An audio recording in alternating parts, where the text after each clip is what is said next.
I don't want to go into tons of details. You need to know that for the last 7 years I have not been at home.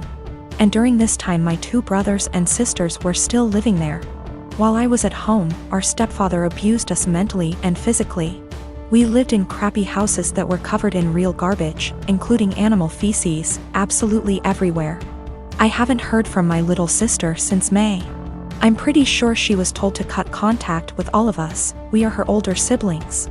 My second sister, after my younger sister, is overweight and has spinal problems and has to diet and see a specialist she is not taken to. I told the social worker that I wanted to check on them because they were in a sorry state and because I'm not sure if there is still any physical or psychological abuse going on in the house. This genuinely worries me. I told them what happened to us, hitting walls, throwing things at us, swearing, belittling our character, etc. And told them repeatedly that I really just want to know what my younger brothers and sisters are not the same living conditions as they were. My husband supported me during the call and agreed that it was the right thing to do. All my siblings discussed this beforehand, except for my older sister, who moved out before things got bad, and the 2 who live in the house. We all agreed that this would at least let them know they were being watched and we weren't just disappointed in them, and maybe my mother and SD would keep the house clean nose, etc. CPS contacted my mother very quickly. Much faster than I expected. I mean within 3 hours. After that, my older sister, who lives far away and hasn't contacted me for months, calls and she gets mad at me because she knows I called. I didn't deny anything and just said, if they have nothing to hide, then they have nothing to worry about. It will all be over pretty quickly, to which she replied, what if it doesn't? If they are taken away? I said, I hope it doesn't come to that, and if it does, it's not on me. I didn't harm them. I didn't leave animal excrement around the house. I asked, would you let your children live the way we lived? She didn't answer. I asked again and she said, no. I'd keep a decent house, but it's not your job to tell someone else how to parent. I said, okay.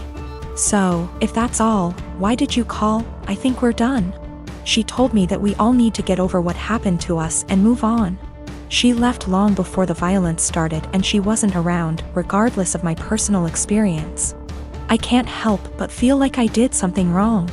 I have limited contact with my mother because of her husband, and she denies that any of us have ever been abused. My sister asked, why don't you just come in and see the conditions? I told her, I can't be around my stepfather. I refuse to expose myself to this negativity again. Even though my husband and siblings agree that it was the right thing to do, I still can't help feeling wrong because of it. Like it wasn't my place. But if it wasn't my place, then whose was it? I really would like a third-party opinion on what I did. Am I wrong in reporting my family? Honestly, should I have just kept my mouth shut? I don't mind if I don't have any contact with my mom or older sister. They don't even know that I'm almost 4 months pregnant because we don't talk very much. So the possibility that I'll never have a real relationship doesn't bother me. What worries me is that I don't know if I was right. I called my mother's CPS based on previous experiences of psychological and physical abuse by our stepfather. I have not heard anything from my younger brothers and sisters for a long time, because communication was interrupted. We lived in appalling conditions. There were animal feces, rubbish and mess everywhere. We were beaten, things were thrown at us, etc. I told the police that I was not sure if something was going on for sure because, again, no contact. But I wanted them to check on my siblings. Was I completely out of sorts? My mom left my dad when I was 17, I'm 29 now, and had a new boyfriend literally straight away. We all suspected that she was cheating with this dude beforehand, but there was never any proof, and she even to this day refuses to admit it. She had 2 more kids with this guy. When my mom and dad broke up, I moved out to live with my dad, who had moved back in with his parents. The major reason for this was because she told me to leave as I kept fighting with her new dude. I really did not want to deal with a new guy in my mom's life, and I was really upset that she didn't give a shit about how much pain my dad was in. When she told me to leave, something in me changed, and I am still unable to forgive her. That solidified BC. My 14-year-old sister stayed with my mom for a year and then begged to come and live with my dad. because she hated it so much at my mom's place. And my sister and mom were close, so for my sister to feel that way, it must have been bad.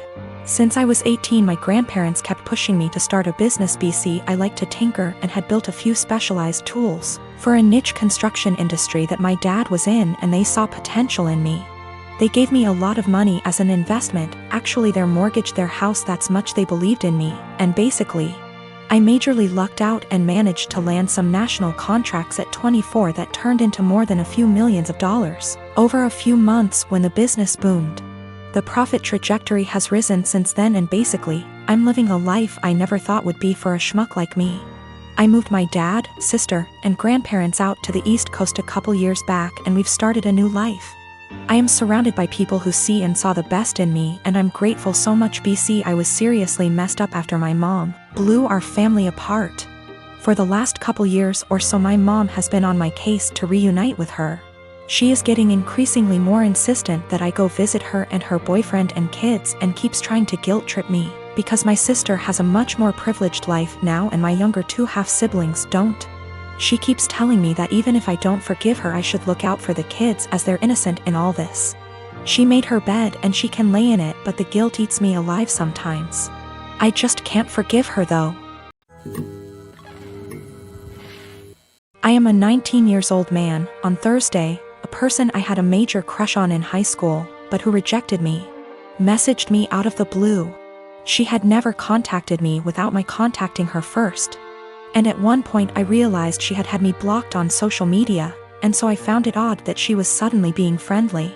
After sending a couple of greetings / questions about how I've been, she said that she was going to have some people over and wanted to know if I would get the beer.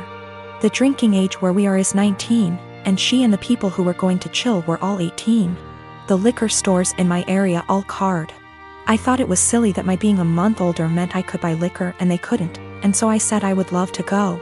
She said, "Thanks, I'll pick you up at 7. 7 o'clock rolled around, and she texted me to say she was in front of my house.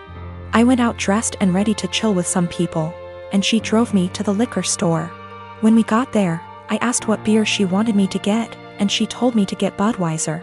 I hid my disappointment as well as I could, but it was her party, so I went in and bought 2 cases of 24.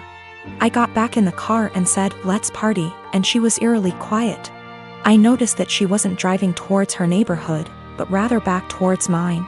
I thought she had moved or something, but didn't want to press the issue. When she turned down my street, I finally figured it out. She was being purposefully vague about the invitation because she wanted me to get the beer. But she wanted a way out when she told me I wasn't actually invited in the first place. She stopped in front of my house, leaned over, kissed me on the cheek, and said, "Thanks," in her best voice. I deadpanned her and asked when she was going to tell me I wasn't invited. She feigned surprise and said that she never intended to invite me in the first place.